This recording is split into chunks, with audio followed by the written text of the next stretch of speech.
राधे राधे। आप लोगों का स्वागत है भक्ति भागवत मार्ग में। तो आज हम बात करने वाले हैं कि मन की शांति को कैसे लाया जाए, शांत होने के लिए हमें क्या करना होगा। तो कई लोग कहते हैं ना कि मैं इतना पैसा कमा लूँगा ना, फिर मुझे कोई टेंशन नहीं है, फिर शांति ही शांति होगी, फिर मुझे कोई प्रॉब्लम नहीं है। तो क्या पैसों से शांति को खरीदा जा सकता है? तो बिल्कुल भी नहीं। अगर जिसके पास कम पैसे होते हो वो भी शांत रह सकता है। हम शांति के लिए तो पैसे कमाते हैं। सच बताओ, हम लोग कहते हैं कि नहीं इतना कमा लूँगा फिर मुझे टेंशन ही नहीं है, फिर मुझे शांति मिल जाएगी। तो आपने कभी ये बात नोटिस की है कि शांति के लिए पैसों की ज़रूरत होती है? बिल्कुल भी नहीं होती। अगर हम भगवान के चरण में हमारा जो ये मन समर्पित कर देते हैं ना भैया, तो अपने आप हमें शांति मिल जाती है। उसके लिए पैसे कमाने की ज़रूरत होती नहीं है। ये तो हमने माइंड सेट कर लिया है कि इतने पैसे होंगे तो ही हमारे जीवन में शांति होगी, पर ऐसा बिल्कुल भी नहीं होता। तो चलो मैं आपको एक स्टोरी बताती हूँ, इससे रिलेट करती है कि मन में शांति को कैसे लाया जाए। तो एक रामसी बाई नाम का लड़का था। लड़का मीन्स आप समझ लो कि एज लड़का था जिसकी शादी हो चुकी थी।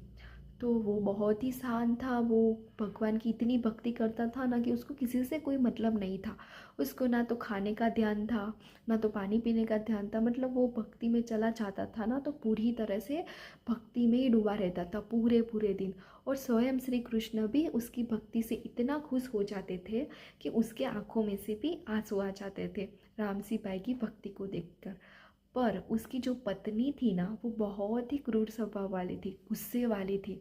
वो पूरे दिन रामसी भाई को कहती रहती थी कि आप पैसे नहीं कमाते, आप ये नहीं करते, हमारे पास पैसे ही नहीं है, आप पूरे दिन मंदिर में बैठे रहते हो, क्या आपका भगवान हमारी तरफ देख रहा है?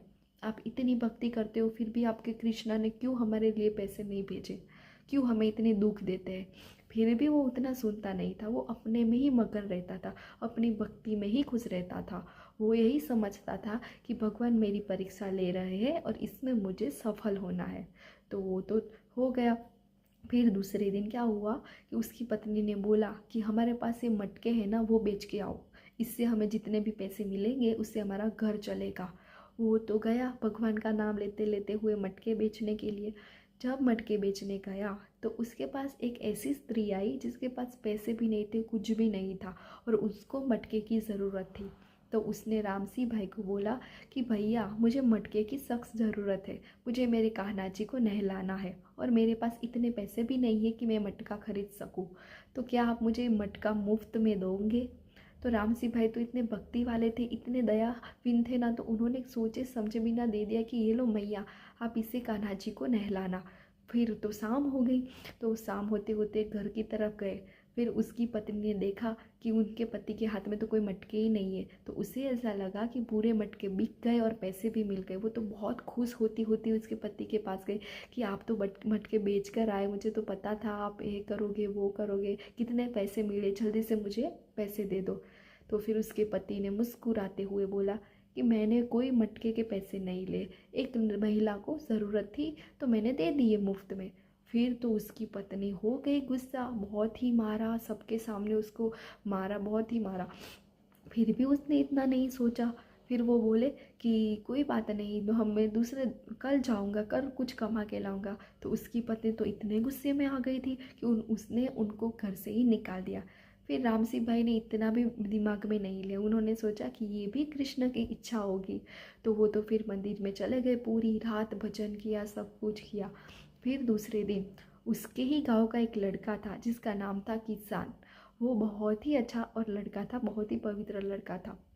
तो उसके घर के लोग उससे प्रेशर करते थे, उसको बार बार कहते थे कि तुम शादी कर लो, तुम्हारी उम्र हो चुकी है, पर उसको शादी करनी नहीं थी। तो फिर उसने बोला कि अगर इस गांव में रामसी भाई बोलेंगे कि तुम शादी करो तो ही मैं शादी करूँगा, वरना मैं शादी नहीं करूँगा। तो फिर उसके फैमिली वाले रामसी भाई के पास गए। उन्होंने बताया कि हमारा बच्चा ऐसा कह रहा है कि रामसी भाई बोलेंगे तो ही शादी करूँगा, अब आप हमारे बेटे को समझाओ शादी के लिए। उन्होंने बोला ठीक है, आप आपके बेटे को मेरे पास भेज देना। तो फिर वो तो गया उसके पास और उनको बोला कि रामसी भाई अगर आप बोलोगे तो ही मैं शादी करूँगा, मुझे वरना शादी नहीं करनी ऐसा। तो फिर उसने ये भी बोला कि आप इतने खुश कैसे रहते हो, मतलब मुझे तो पता है कि आप मुझे शादी के लिए मना करोगे क्योंकि आपकी पत्नी इतनी गुस्से वाली है, आपको मारती पीटती रहती है, इसीलिए मुझे कोई भी टेंशन नहीं है। तो फिर उसके पति ने क्या बोला पता है, किसने बोला मुझको मारती है, वो तो बहुत ही अच्छी है, शादी तो करनी चाहिए, शादी में बहुत ही सुख है। तो वो तो कन्फ्यूज हो गया, उसने बोला कि आपको इतना मारती है, लोगों के सामने बेइज्जत करती है, फिर भी आप उसकी तारीफ कर रहे हो। तो राम सिंह भाई ने क्या बोला पता है, ये सब बातें छोड़ दो, अभी मुझे ये समझ में आ रहा है कि तुम्हारे जीवन के सिर्फ और सिर्फ 7 दिन बचे हैं, और 7 दिन में तुमने जो भी गलत किया है ना, उन सब से माफ़ी मांग के आओ, वरना तुम इस संसार को छोड़ दोगे तो फिर क्या करोगे। फिर उसे तो आ गया टेंशन कि राम सिंह भाई ने तो ऐसा बोल दिया, वो तो भक्ति वाले हैं इसलिए उन्होंने तो सही बोला होगा। तो फिर वो तो टेंशन में आकर घर पर चला गया, सबको काम कराने लगा, जिनसे झगड़ा किया था ना उन सब से को माफ़ी मांगने लगा कि मुझसे जो भी गलती हो गई हो मुझे माफ़ कर देना। तो ऐसे वैसे करके दिन गए, उसकी मम्मा उनके लिए जो भी खाना बनाती थी तो वो शिकायत तक नहीं करता था, पहले शिकायत करता था कि नमक कम है, वो कम है, तो वैसे शिकायत करता था, फिर तो वो चेंज होने लगा। फिर वैसे वैसे करके 6 दिन तो निकल गए।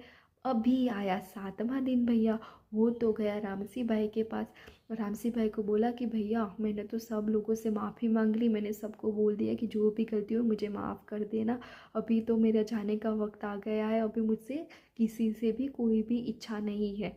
तभी रामसी भाई ने क्या जवाब दिया पता है, कि मेरी ज़िंदगी की शांति और सुख जो तुम मुझे पूछ रहे थे ना कि मैं कैसे खुश रहता हूँ, तो यही कारण है कि मैं ऐसे खुश रहता हूँ।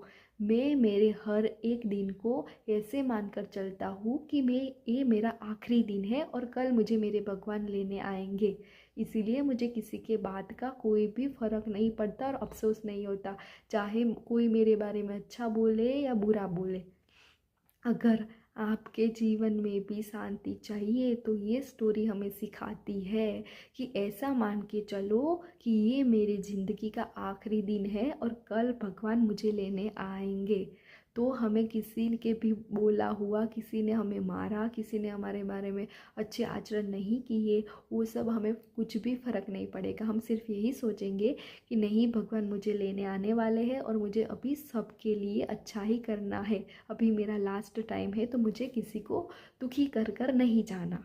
और रामसी भाई भी वैसा ही सोचते थे कि अभी ज़िंदगी का अंतिम दिन है, तो मैं ऐसे खुशहाल जाऊँ कि किसी को भी मेरे जाने के बाद ऐसा ना लगे कि अच्छा हुआ कि ये चला गया, इसके साथ तो ऐसा ही होना था।